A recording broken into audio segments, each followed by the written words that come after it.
تو آج ہم حضرت یوسف علیہ السلام کی زندگی کے اس بہت ہی خاص اور شاید سب سے مشکل دور کے بارے میں جانیں گے، یعنی وہ وقت جو انہوں نے قید خانے میں گزارا، جہاں ان کے ایمان کا سب سے بڑا امتحان لیا گیا۔ اس کہانی کی گہرائی کو سمجھنے کے لیے ذرا ان الفاظ پر غور کریں۔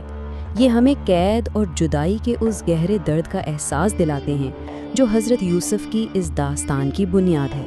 تو ہماری کہانی کا آغاز ہوتا ہے قید خانے کی دیواروں کے اندر سے۔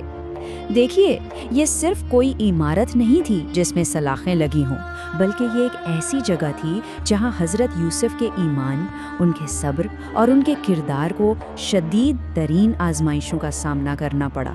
سوچنے والی بات یہ ہے کہ قید خانہ صرف جسم کو ہی تو قید نہیں کرتا، ہے نا؟ اصل میں تو یہ روح کے لیے ایک امتحان گاہ بن جاتا ہے، جہاں ہر طرف نا امیدی اور مایوسی ہو، وہیں انسان کی اصلی طاقت اور اس کے ایمان کی سچائی پرکھی جاتی ہے۔ اور وہاں قیدیوں کی زندگی کیسی تھی؟ ذرا تصور کیجئے۔ آزادی تو چھینی گئی تھی، اوپر سے پتھر کی کانوں میں زبردستی کی مشقت، مسلسل جسمانی تکلیف اور ہر طرف مایوسی کا اندھیرا۔ یہ وہ حالات تھے جن میں حضرت یوسف کو اپنا ایمان قائم رکھنا تھا۔ اب کہانی کا دوسرا رخ دیکھتے ہیں۔ ایک طرف حضرت یوسف جسمانی قید میں تھے، لیکن قید خانے کے باہر بھی کچھ لوگ ایک الگ ہی قید میں مبتلا تھے۔ یہ تھی ان کے اپنے خوف اور گناہوں کی قید۔ تو سوال یہ اٹھتا ہے کہ حضرت یوسف کی آزادی سے ڈر کس کو تھا؟ ظاہر ہے یہ وہی لوگ تھے جنہوں نے ان کے خلاف سازش کی تھی۔ ان کے لیے تو حضرت یوسف کی رہائی کا خیال ہی ایک ڈراؤنا خواب تھا، کیونکہ وہ جانتے تھے کہ اگر سچ سامنے آ گیا تو ان کا کیا حشر ہوگا۔ یہاں پر جو تضاد ہے نا، وہ بہت کمال کا ہے۔ ایک طرف تو وہ سازش کرنے والے ہیں جو گھبراہٹ اور خوف کا شکار ہیں، جبکہ دوسری طرف ہیں حضرت یوسف جو قید میں ہونے کے باوجود صبر اور ایمان کے ساتھ بالکل پرسکون ہیں۔ یہ ہمیں بتاتا ہے کہ اصل آزادی تو اندرونی سکون کا نام ہے، بیرونی حالات کا نہیں۔ ان کا خوف ان الفاظ سے بالکل واضح ہو جاتا ہے جب وہ کہتے ہیں، اگر وہ باہر نکل گیا تو سمجھو ہم ختم ہو گئے۔ وہ یہ بات اچھی طرح جانتے تھے کہ ان کی اپنی بقا دراصل حضرت یوسف کی قید سے ہی جڑی ہوئی ہے۔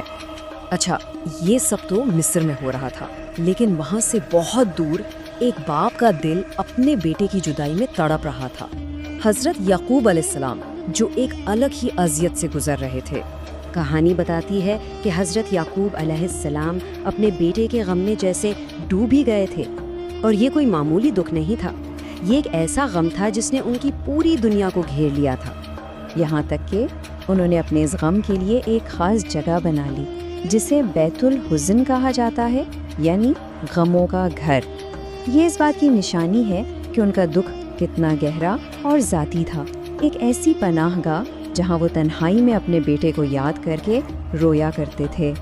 لیکن اس ساری تاریکی اور مایوسی کے بیچ حضرت یوسف کی شخصیت ایک الگ ہی طرح سے نکھر کر سامنے آتی ہے۔ وہ کوئی بے بس قیدی نہیں تھے، بلکہ وہ تو قید خانے کی دیواروں کے اندر سے حکمت کا ایک مینار بن کر ابھر رہے تھے۔ وہاں وہ اپنے ساتھی قیدیوں کو زندگی کا ایک بہت گہرا سبق سکھاتے تھے۔ وہ کیا کہتے تھے؟ وہ کہتے تھے کہ یہ جو دنیاوی خواہشات ہیں نا، یہ بالکل سائے کی طرح ہیں، جتنا ان کے پیچھے بھاگو گے یہ اتنا ہی تم سے دور بھاگیں گی۔ تو ان کا فلسفہ بہت سادہ لیکن بہت گہرا تھا۔ 3 باتیں تھیں اس میں۔ پہلی بات یہ سمجھ لو کہ خواہشات ایک سائے کی طرح ہیں، دوسری ان کے پیچھے بھاگنا چھوڑ دو، اور تیسری اور سب سے اہم بات، جب بھاگنا چھوڑ دو گے تو سکون خود تمہارے پیچھے آئے گا۔ اور یہ بات قید خانے میں کتنی معنی رکھتی ہوگی جہاں لوگوں کے پاس کچھ بھی نہیں تھا۔ حضرت یوسف انہیں سکھا رہے تھے کہ اصل خوشی اور سکون چیزوں کو پانے میں نہیں بلکہ ان سے بے نیاز ہو جانے میں ہے۔ اور پھر اسی قید خانے کی تاریکی میں وہ لمحہ آتا ہے جو سب کچھ بدلنے والا تھا، حضرت یوسف کی زندگی کا سب سے بڑا موڑ۔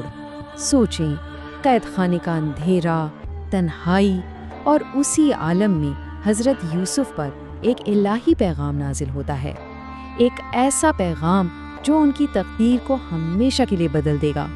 انہیں بتایا جاتا ہے کہ یہ ساری تکلیفیں، یہ آزمائشیں، یہ سب بے مقصد نہیں تھا، بلکہ خدا نے انہیں ایک بہت بڑے، ایک عظیم مقصد کے لیے چن لیا ہے، ایک ایسا کام جو ان کی ذات سے کہیں بڑھ کر تھا۔ اور پھر وہ لمحہ آتا ہے جب ان کا مشن باضابطہ طور پر ان کے سپرد کیا جاتا ہے۔ ان سے کہا جاتا ہے کہ آج سے نہ صرف ان قیدیوں کی بلکہ پورے مصر کے لوگوں کی ہدایت کی ذمہ داری تمہارے کندھوں پر ہے۔ ان کی قید اب ایک منصب میں بدل چکی تھی۔ اب اتنی بڑی ذمہ داری کے ساتھ ظاہر ہے خاص صلاحیتیں بھی عطا کی گئیں، لوگوں کی رہنمائی کی طاقت دی گئی، خوابوں کی تعبیر کا وہ خاص علم عطا ہوا، اور سب سے بڑھ کر اللہ کی طرف سے ہر قدم پر مدد کا وعدہ کیا گیا۔ یہی وہ اوزار تھے جن سے انہوں نے اپنی قوم کی تقدیر بدلنی تھی۔